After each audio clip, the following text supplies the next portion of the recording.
வணக்கம். இப்பொழுது கிரியா பிராண யோகத்தை பற்றி சொல்லுகின்றேன், கேளுங்கள். கிரியா என்னும் சமஸ்கிருத சொல்லின் மூல வார்த்தையாகிய கிரி என்பது செய்ய, செயல் மற்றும் செயலுக்கு எதிர் செயல் செய்ய என்று பொருள்படும். கிரியா யோகம் என்பது ஒரு குறிப்பிட்ட நடத்தையுடன் கூடிய செயல் அல்லது சடங்கு மூலம் ஆதியாகிய மூல பரமத்துடன் இரண்டரை கலப்பதாகும். கிரியா யோகம் என்பது சில குறிப்பிட்ட ஆசனங்கள், உடல் பயிற்சிகள் மற்றும் மூச்சு பயிற்சிகள் மூலம் மனித இரத்தத்தில் உள்ள கரியமில வாயுவை வெளியேற்றி பிராண வாயுவின் அதாவது ஆக்சிஜன் மூலம் புத்துணர்ச்சி பெற செய்யும். மனம் மற்றும் காயம், காயம் என்றால் உடல் அடிப்படையான ஓர் எளிய பயிற்சியாகும். உடலில் குறிப்பிட்ட மூச்சு பயிற்சிகளின் மூலம் அதிகப்படியாக சேர்க்கப்பட்ட பிராணவாயு உயிர் சக்திகளாக மாறி மூளை மற்றும் முதுகுத்தண்டு வடத்தில் இருக்கும் ஆதார மையங்கள் ஆகிய சக்தி மையங்களை புத்துணர்ச்சி பெற செய்கிறது. உடலில் அசுத்த இரத்தம் பெருகுவதை நிறுத்துவதன் மூலம் இதை பயில்பவர்கள் உடல் டிஷ்யூக்களின் அழிவை குறைக்கவோ அல்லது தடுக்கவோ முடியும். ஸ்ரீ பதஞ்சலி முனிவர், அகத்தியர், போகர், இயேசு, எலியா, கபிதாசர், சித்தர், படோசாய்பு போன்ற ரிஷிகள் கிரியா யோகம் பயின்றதன் மூலம் நினைத்த மாத்திரத்தில் தங்கள் உடல்களை உருவாக்கவோ அல்லது சிதைத்து கொள்ளவோ செய்தார்கள். கிரியா யோகம் என்பது ஒரு புராதன அறிவியல், உடல், மனம், ஆன்மா சார்ந்த அறிவியலாகும். இந்த கிரியா யோகம் என்பது பகவான் ஸ்ரீ கிருஷ்ணர் 1000 ஆண்டுகளுக்கு முன்பு அர்ஜுனனுக்கு அளித்த அதே அறிவியல் முறையின் புனருத்தாரணமாகும். இதே யுக்தியை பின்னாளில் 18 சித்தர்கள் மற்றும் தமிழகத்தின் சித்தர் பெருமக்களும் தெரிந்திருந்த யுக்தியாகும்.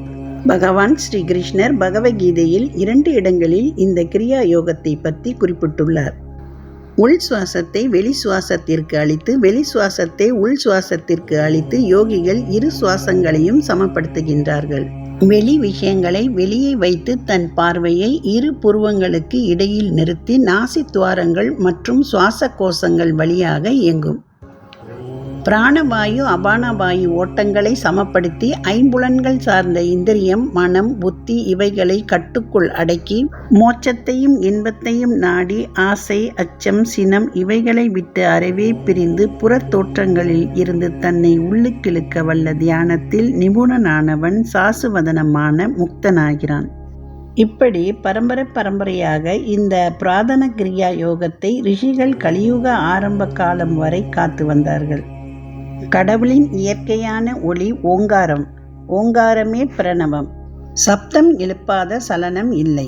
இந்த பூமி என்ற கோள் இந்த பிரபஞ்சத்தில் தற்சுழற்சியால் ஏற்படுத்தும் நாதமே ஓங்காரம். பூமியின் உராய்வு ஓங்காரம். அணுக்களின் சேர்க்கையின் போது உண்டாகும் சப்தம் பிரணவம் என்ற ஓங்காரமே. சுவாச கோஷங்கள் மற்றும் இதயத்தின் இயக்கங்களை அமைதிப்படுத்தி அதன் மூலம் உடலுக்கு அதிகப்படியான பிராணனின் உயிர் ஓட்டத்தை கொடுத்து உடலின் தேய்வை யோக்கி தடை செய்ய முடியும். அபானவாயுவை கட்டுப்படுத்துவதன் மூலம் உடலின் வளர்ச்சியினால் ஏற்படும் மாறுபாடுகளையும் தடைப்படுத்தி உடலின் அழிவையும் வளர்ச்சியும் சமப்படுத்துகின்றன. அபான வாயுவில் பிராணனையும் பிராணவாயுவில் அபானனையும் ஆகுதி செய்து பிராண அபான வாயுக்களின் போக்கை தடுத்தல் பிராணயாமமாகும். பிராண அபான வாயுக்கள் இரண்டும் இரண்டரை கலக்க செய்வதே பிராணயாமம். தண்ணீரும் எண்ணெயும் இரண்டரை கலப்பது போன்ற செயலே பிராணயாமமாகும். மனதுக்கும் வாயுவுக்கும் நிறைய தொடர்புகள் உண்டு. மனம் ஒடுங்கும் போது வாயு ஒடுங்கும். மனதில் உண்டாகும் பயம், காமம், குரோதம் ஆகிய கெட்ட விகாரங்களுக்கு ஏற்றபடி சுவாச போக்குவரவு தடுமாற்றம் அடைகிறது. அமைதி, அன்பு, மகிழ்வு ஆகிய நல்ல விருத்திகள் சித்தத்தில் உண்டானால் அவ்வேளையில் சுவாசத்தின் போக்குவரவு ஒழுங்காக நடைபெறுகிறது. எனவே சுவாசத்தை ஒழுங்குபடுத்தினால் அதற்கேற்றபடி மனதும் தெளிவடைகிறது. விசால மனம் வேண்டினால் அளவெடுத்தாற் போல ஆழ்ந்து சுவாசிக்க வேண்டும். இதுவே கிரியா யோகமாகும். கிரியா யோகம் பயின்றவன் சுவாசத்தை பற்றிய உணர்ச்சி இல்லாது ஒழுங்காக சுவாசிக்கின்றான். ஓம் என்பது படைக்கும் சொல், பிரபஞ்ச யந்திரத்தின் சுழலோசை மற்றும் தெய்வீக முன்னிலையின் சாட்சியாகும். உண்மையும் சத்தியமும் உள்ள சாட்சியும் தேவனுக்கு சிருஷ்டிக்கு ஆதியுமாய் இருக்கிறது. ஆதியில் ஜீவ வார்த்தை இருந்தது மற்றும் ஜீவ வார்த்தை பிதாவினிடத்தில் இருந்தது மற்றும் ஜீவ வார்த்தை தேவனாயிற்று. எல்லாமே அவனாலே செய்யப்பட்ட ஓம் என்னும் பிரணவ மந்திரமாகும். வேதங்களின் ஓங்காரம் பௌத்தியர்களின் ஊம் என்ற புனித மந்திரமாகவும், முஸ்லிம்களின் ஆமீனாகவும், எகிப்தியர், கிரேக்கர், ரோமானியர், யூதர், கிறிஸ்துவர்களின் ஆமீன் என்ற சொல்லாகவும் ஆயிற்று. புரூக் மொழியில் அதன் பொருள் உறுதியான நம்பிக்கை எனப்படும். உள் சுவாசம் மற்றும் வெளி சுவாசத்தை தனித்தனியே பிரித்து அதனால் பெறக்கூடிய பிராணயாமத்தின் மூலம் முக்தியை பெற முடியும். பிராணனை நிறுத்தி சேர்ப்பதற்கு முன் உள்ளிழுக்கும் வெளிவிடும் மூச்சை சரியான அளவாக செய்து கொள்ள கிரியா முறையிலான 14 வகையான ஆரம்ப நிலை மூச்சு பயிற்சியை செய்ய வேண்டும். நமது கனவுலக மகா சமுத்திரத்தில் மனிதர்கள் மற்றும் எல்லா ஸ்தூல பொருட்களின் உருவங்கள் என்னும் தனித்தனியான அலைகளின் உணர்வை ஏற்படுத்தும் சுவாசமானது மாயையின் திட்டவட்டமான புயலாகும். வெறும் தத்துவ ஞானமும் நீதி சாஸ்திரத்தின் அறிவும் மனிதனை அவனுடைய தனித்து இருப்பதான உணர்வெனும் துன்பமான கனவிலிருந்து எழுப்புவதற்கு போதுமானதாகாது என்றுதான் பகவான் ஸ்ரீகிருஷ்ணர் இந்த புனித விஞ்ஞானத்தின் மூலம் யோகியானவன் தன் உடலை வசப்படுத்தி கொள்வதுடன் அதனை அவன் விருப்பப்படி தூய சக்திகளாகவும் மாற்றவும் முடியும் என்பதை சுட்டிக்காட்டினார். வாழ்வு சாவென்னும் இவைகளின் மர்மத்திற்கு தீர்வு காண்பது தான் மனிதனின் மண்ணுலக வாழ்வில் ஒரே குறிக்கோளாகும். இந்த மர்மம் சுவாசத்துடன் நெருக்கமான தொடர்பு கொண்டுள்ளது. மூச்சு அற்று இருப்பது தான் மரணம் அற்று இருப்பதாகும்.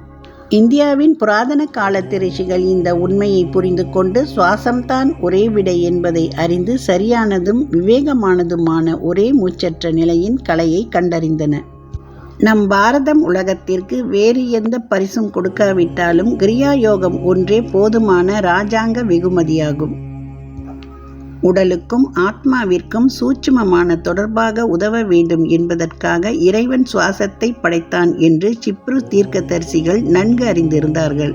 தேவனாகிய கர்த்தர் மனுஷனை பூமியின் மண்ணாலேயே உருவாக்கி ஜீவ சுவாசத்தை அவன் நாசியிலே ஊதினார். பிறகு மனுஷன் ஜீவாத்மாவானான். மனித உடல் ரசாயன மற்றும் உலோக பொருட்களினால் உண்டாகப்பட்டிருக்கின்றது. அதே பொருட்கள் பூமியின் மண்ணிலும் உள்ளன. தெளிவு பெறாத மனிதர்களில் ஆத்மாவினால் உயிரோட்ட சக்தியானது சுவாச சக்தியின் வாயுநிலை என்ற கருவியின் மூலமாக உடலுக்கு மாற்றப்படாவிட்டால் மனிதனின் வெறும் தசைப்பிண்டம் எந்த வேலையும் செய்வதோ சக்தி மற்றும் அசைவற்ற வெளிப்படுத்துவதோ என்று முடியாத காரியமாகும்.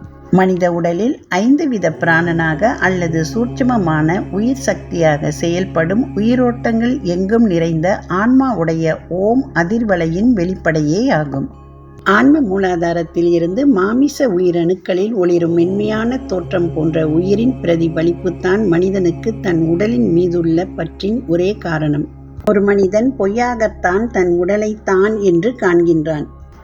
ஏனென்றால் ஆன்மாவிலிருந்து சுவாசத்தின் மூலமாக உயிரோட்டங்கள் தசைகளில் மிக்க தீவிர சக்தியுடன் செலுத்தப்படுவதால் மனிதன் காரியத்தை காரணமாக தவறாக புரிந்து கொண்டு உருவத்தை பேணும் விதத்தில் தன் உடலுக்கு அதற்கென உயிரொன்று இருப்பதாக எண்ணுகின்றான். உடலையும் சுவாசத்தையும் உணர்ந்து இருப்பது விழிப்பு நிலையாகும். அவனது அடிமன உணர்வு நிலையானது உறக்கத்தில் செயல் திறத்துடன் மனதோடு தொடர்பு கொண்டு உடல் மற்றும் சுவாசத்தில் நின்று தற்காலிகமாக பிரிந்திருக்கிறது. தன் இருப்பு உடலையும் சுவாசத்தையும் சார்ந்திருக்கிறது என்ற மாயையில் இருந்து விடுபடுவது, இது அவனது உயர் உணர்வு நிலையாகும். நீ உன் இரத்த குழாய்களிலே கடலே ஓடும் வரை, சுவர்க்கம் என்ற ஆடையை உடுக்கும் வரை, விண்மீன்களால் கிரீடம் சூடப்படும் வரை, உன்னை உலகின் ஒரே வாரிசாக உணரும் வரை, இதற்கும் மேலாக ஆகும் வரை உன்னால் உலகத்தை சரியாக அனுபவிக்க முடியாது.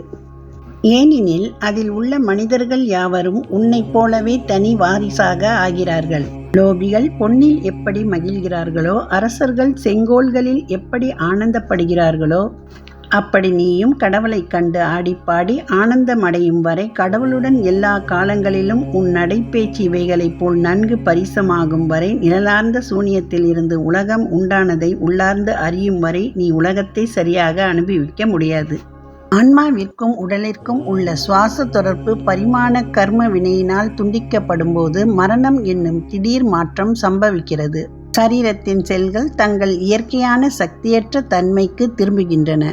ஆனால் ஒரு கிரியா யோகிக்கு சுவாச தொடர்பு யோக விஞ்ஞான அறிவினால் அவர் விருப்பப்படி துண்டிக்கப்படுமே ஒழிய கர்ம வினை தேவையின் முரட்டு தலையீட்டினால் அல்ல.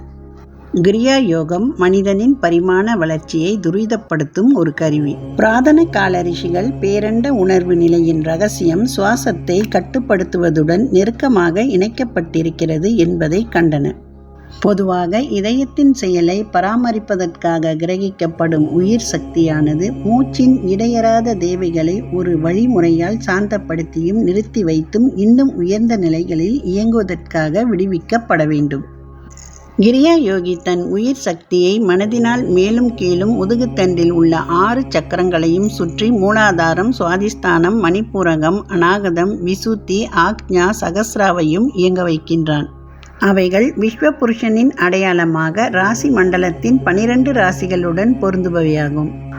உணர்ச்சி மிக்க முதுகுத்தண்டை சுற்றி அரை நிமிடம் சுழலும் சக்தியானது மனிதனின் பரிணாம வளர்ச்சியில் சூட்சமமான முன்னேற்றத்தை கொடுக்க அந்த அரை நிமிட கிரியா இயற்கையான ஆத்மா முன்னேற்றத்தில் 1 வருஷத்திற்கு சமமாகும். மனிதனின் சூட்சம அமைப்பானது யாதும் அறிந்த ஞான கண்ணான சூரியனை சுற்றி வரும் 6 உட்கோள்கள் நிலைகளுடன் சூரியனும் 12 ராசிகளுடன் தொடர்பு கொண்டதாகும். இப்படி எல்லா மனிதர்களும் தனக்குள்ளே இயங்கும் உலகத்தினாலும் வெளி உலகத்தினாலும் பாதிக்கப்படுகின்றார்கள். புராதன ரிஷிகள் மனிதனுடைய பூவுலகம் மற்றும் விண்ணுலக சூழ்நிலையானது ஒரு தொகுதியான 12 வருட சூழ்ச்சி இயற்கையான பாதையில் அவனை முன்னேற செய்கிறது என கண்டார்கள். மனிதன் பேரண்ட உணர்வு அடையவும் அவனுடைய மனித மூளை முழுமையடைவதற்காக இயல்பான வியாதி இல்லாத 10 லட்சம் வருடம் பரிணாம வளர்ச்சி தேவைப்படுகிறது என பறைசாற்றுகின்றன. ஒரு நாளில் 8.5 மணி நேரத்தில் பயிலப்படும் 1000 கிரியாக்கள் ஒரு யோகிக்கு 1000 வருடங்களில் ஏற்படும் இயற்கையான பரிணாம வளர்ச்சியின் பலனை கொடுக்கின்றன. 365,000 வருடங்களில் ஏற்படும் பரிணாம வளர்ச்சி ஒரே வருடத்தில் கிடைக்கிறது. 3 வருடங்களில் ஒரு கிரியா யோகி அறிவுடன் கூடிய தன் முயற்சியால் 10 லட்சம் வருடங்களில் இயற்கை கொடுக்கக்கூடிய பரிணாம வளர்ச்சியை அடைகிறான். இந்த கிரியாவின் குறுக்கு வழிமிக்க ஆழ்ந்த முறையில் முன்னேற்றமடைந்த யோகிகளால் மட்டுமே செயல்படுத்த முடியும். ஒரு குருவின் வழிகாட்டுதலுடன் அம்மாதிரியான யோகிகள் மிக தீவிரமான பயிற்சியால் ஏற்படும் சக்தியை தாங்குவதற்கு தங்கள் உடலையும் மூளையையும் முதுகுத்தண்டின் ஆதார மையங்களையும் மிகுந்த கவனத்துடன் பக்குவப்படுத்தி இருப்பார்கள். சாதாரண மனிதனுடைய உடல் ஓர் 50 வோல்ட் விளக்கை போன்றது. அதனால் அதிகப்படியான கிரியா பயிற்சியில் உற்பத்தி செய்யப்படும் 1000 கோடி வோல்ட் சக்தியை தாங்க முடியாது. கிரியாவின் இந்த எளிய மற்றும் குறையில்லாத பயிற்சிகள் படிப்படியாகவும் முறையாகவும் அதிகரிக்கப்படும் போது மனிதனின் உடல் சூட்சமமாக நாளுக்கு நாள் மாறுகிறது. இறுதியில் பரமாத்மாவின் முதல் ஸ்தூல செயல் வெளிப்படையான பேரண்ட சக்தியின் வரை ஆற்றலை வெளிப்படுத்தும் தகுதி பெறுகிறது. நிதானத்துடன் கூடிய அமைதியோடு செயல்படும் கிரியா யோக பயிற்சி முதுகுத்தண்டில் ஆற்றல் மையங்களில் இதமான உணர்வுகளுடன் கூடிய புத்துணர்ச்சியும் அளிக்கிறது. புராதன கிரியா யோக உத்தி சுவாசத்தை மனோசக்தியாக மாற்றுகிறது. ஆன்மீக துறையில் முன்னேற்றமடைந்த ஒருவன் சுவாசத்தை ஒரு மன தத்துவமாகவும் மனதின் செயலாகவும் கனவு சுவாசமாகவும் அறிந்துணர முடியும். மனிதனின் சுவாசத்தின் வேகத்திற்கும் அவனுடைய உணர்வு நிலைகளில் மாறுதல்களுக்கும் உள்ள விகிதாச்சார தொடர்பிற்கும் அநேக உதாரணங்கள் காட்ட முடியும். ஒரு மனிதன் முழுமையான ஆழ்ந்த கவனத்தில் இருக்கும்போதும் நுட்பமான தொழில் சம்பந்தப்பட்ட தொடர்புகளில் இருக்கும்போதும் தானாகவே மிகவும் மெதுவாக சுவாசிக்கின்றான். கவனத்தின் நிலைத்த தன்மை மெதுவான சுவாசத்தை சார்ந்திருக்கிறது. உணர்ச்சி நிலையில் பயம், காமம், சினம் போன்ற உணர்வுகளுக்கு உள்ளாகும் போது வேகமான ஒழுங்கற்ற சுவாசங்கள் நிகழ்கின்றன. மனிதன் சராசரியாக ஒரு நாளைக்கு 21,600 முறை சுவாசம் செய்கின்றான். அதாவது நிமிடத்திற்கு 15 மூச்சுகள். ஆனால் முயல் நிமிஷத்திற்கு 36 முதல் 40 மூச்சுகளை அடைந்து பயந்த பிராணியாக உள்ளது. குரங்கு நிமிஷத்திற்கு 32 முறை சுவாசித்து அலைப்பாயும் மனதுடன் அமைதியற்றதாக வாழ்கிறது. நீண்ட காலம் வாழும் பாம்பு, ஆமை போன்றவை நிமிஷத்திற்கு 3 முதல் 4 மூச்சுகளை விடுகின்றன. ஆழ்ந்த உறக்கத்தினால் ஏற்படும் புத்துணர்ச்சியின் விளைவுகள் மனிதனுக்கு தன் உடலையும் சுவாசத்தையும் பற்றிய தற்காலிக உணவற்ற நிலையில்தான் உண்டாகின்றன. தூங்கும் மனிதன் யோகியாகிறான். ஒவ்வொரு இரவும் அவன் தன்னை அறியாமலேயே தன் சரீர அடையாளத்தில் இருந்து தன்னை விடுவித்து கொண்டு மூளையின் முக்கியமான பாகத்திலும் முதுகுத்தண்டின் 9 உப சக்கர சக்தி மையங்களிலும் உள்ள நலம் தரும் மின்னோட்டங்களுடன் தன் உயிர் சக்தியை சங்கமிக்க செய்யும் யோக சடங்கை செய்தவன் ஆகிறான். ஒரு கிரியா யோகி அவனுடைய உற்பத்தியை பயன்படுத்தி தன் எல்லா உடல் செல்களிலும் அழிவில்லாத ஒளியை கொடுத்து நிரப்பி அவைகளை ஆன்மீக காந்த சக்தியை பெற்ற நிலையில் வைக்கிறான். அவன் விஞ்ஞான முறையில் சுவாசத்தை அவசியம் இல்லாததாக செய்கின்றான். மேலும் அவன் உறக்கம், உணர்வின்மை, மரணம் ஆகிய எதிர்மறையான நிலைகளுக்கு செல்வதில்லை. மாயை அல்லது இயற்கையின் நியதிக்கு உட்பட்டுள்ள மனிதர்களிடம் உயிர் சக்தி வெளி உலகத்தை நாடியே ஓடுகிறது. அவ்வோட்டங்கள் புலன்களால் தவறாக பயன்படுத்தப்பட்டு வீணாக போகின்றன. கிரியா யோக பயிற்சி இவ்வோட்டத்தை திசை திருப்புகிறது. உயிர் சக்தியானது மனதினால் உட்பெரு வெளிக்கு வழிகாட்டப்பட்டு முதுகுத்தண்டில் நுட்பமான சக்தி சக்கரங்களுடன் ஒருங்கிணைப்பட்டு விடுகிறது. அதனால் ஆன்மீக ஒளி மிளிர்கிறது. மூளையின் அமைப்பில் ஒரு சிறு பண்பு மாற்றம் ஏற்படுவதற்கு கூட 12 வருட சாதாரண ஆரோக்கிய வாழ்வு தேவைப்படுகிறது. மனிதனின் மூளை இருப்பு தேவையான அளவு தூய்மை அடைந்து பேரண்ட உணர்வை வெளிப்படுத்தும் தகுதி பெற 10 லட்சம் சூரிய மீட்சிகள் வேண்டும். ஒரு கிரியா யோகி இயற்கையின் விதிகளை நீண்ட காலம் கவனமாக பின்பற்ற வேண்டிய நியதியில் இருந்து தன்னைத்தானே விடுவித்துக் கொள்கிறான். ஆன்மாவை உடலுடன் இணைக்கும் மூச்சின் இலையை அவிழ்ப்பதின் மூலம் கிரியா ஆயுளை நீடிக்கவும் உணர்வை எல்லையற்ற விரிவுபடுத்துவதற்கும் பயன்படுகிறது.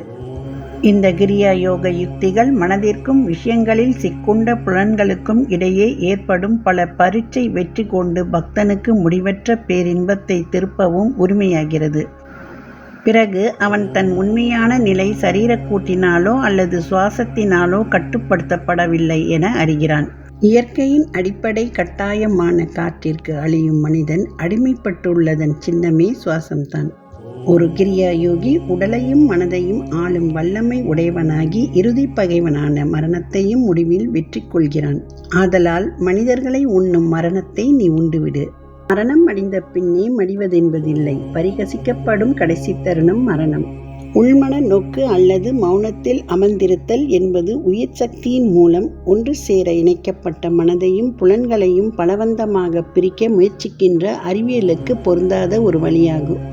ஆழ்ந்து சிந்தனை செய்யும் மனம் தன் தெய்வீக நிலைக்கு திரும்ப முயற்சி செய்யும் பொழுது உயிரோட்டங்களினால் இடைவிடாமல் புலன்களை நோக்கி இழுக்கப்படுகிறது. மனதை உயிர் சக்தியின் மூலம் நேரடியாக அடக்குவதால் கிரியாவானது பரம்பொருளை அடைவதற்கான மிக எளிதான, மிக்க ஆற்றல் வாய்ந்த மற்றும் அறிவியலுக்கு உகந்த பெருவழியாகும். இறைவனை அடைவதற்கான சாஸ்திர பாதை மாட்டு வண்டி போன்ற மந்தமானது, நிச்சயமற்றது. இதற்கு மாறாக கிரியா யோகத்தை ஆகாய விமான வழி என்றே சரியாக சொல்லலாம். யோக விஞ்ஞான மனதை ஒருமுகப்படுத்தும் அனைத்து விதங்களில் இருந்தும் மற்றும் தியான முறைகளில் இருந்தும் பெறக்கூடிய அனுபவ அறிவை அடிப்படையாக கொண்டது. யோக முறை சாதனை அவன் விருப்பப்படி ஊறு, சுவை, நாற்றம், ஒளி, ஓசை என ஐம்புலன்களாகிய தொலைபேசிகளுக்கு செல்லும் உயிரோட்டத்தை இயக்கவோ நிறுத்தவோ திறன் படைத்தவனாக்குகிறது. புலன்களை தூண்டிவிடும் இந்த ஆற்றலை பெற்று யோகியானவன் தன் மனதையும் வேண்டும் பொழுது தெய்வீக ஆதிக்கத்துடன் ஒன்றை செய்வதையோ அல்லது உலக விஷயங்களில் செலுத்துவதையோ எளிது என்று உணர்கிறான். அதன் பின் அவன் விருப்பத்திற்கு மாறாக உயிர் சக்தியினால் முரட்டுத்தனமான உணர்ச்சிகளுக்கும் அமைதியற்ற எண்ணங்களுக்கும் கூடிய சாதாரண உலகத்திற்கு திருப்பிக் கொண்டு வரப்படுவதில்லை. முன்னேற்றம் அடைந்த ஒரு கிரியா யோகியின் வாழ்க்கை அவருடைய கடந்த கால வினைகளின் பலன்களினால் பாதிக்கப்படுவதில்லை. ஆனால் அவனுடைய ஆத்மாவின் வழிகாட்டுதலால் மட்டுமே இயக்கப்படுகிறது. இவ்விதமாக சாதகன் சாதாரண வாழ்க்கையின் அகங்கார நல்வினை தீவினைகளால் ஏற்படும் மந்தமான பரிமாண வளர்ச்சியை பருந்தை போல இதயம் கொண்டவர்களுக்கு பெரும் சுமையாகவும் நத்தை வேகமாகவும் தோன்றுவதை தவிர்க்கிறான். உயர்ந்த முறையான ஆன்மா வாழ்வு யோகியை விடுதலை அடைய செய்கிறது. தன் அகங்கார சிறையில் விடுபட்டு அவன் எங்கும் நிறைந்த பரமத்தின் எல்லையற்ற காற்றை நுகர்கிறான்.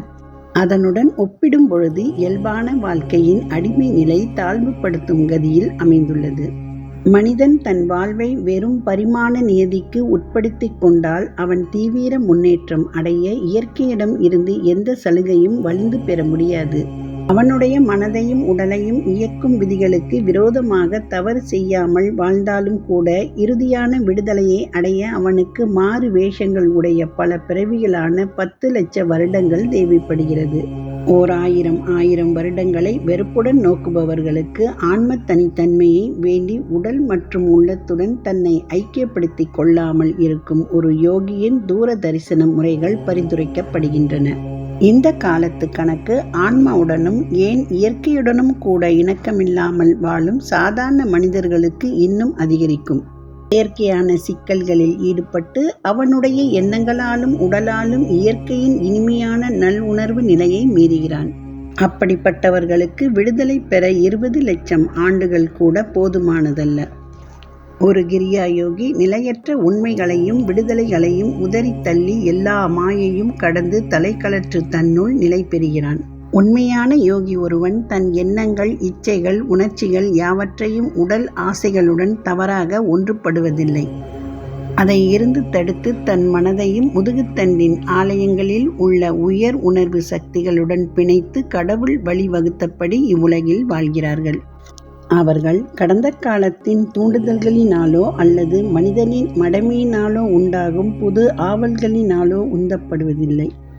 அவருடைய தலையாய விருப்பம் பூர்த்தியாகி அவர் இறுதியான புகலிடமான வற்றாத ஆனந்தமய பிரம்மத்தில் பத்திரமாக இருக்கின்றார். யோகி என்பவர் உடலை கட்டுப்படுத்தும் தவசிகளை விட மேலானவர்.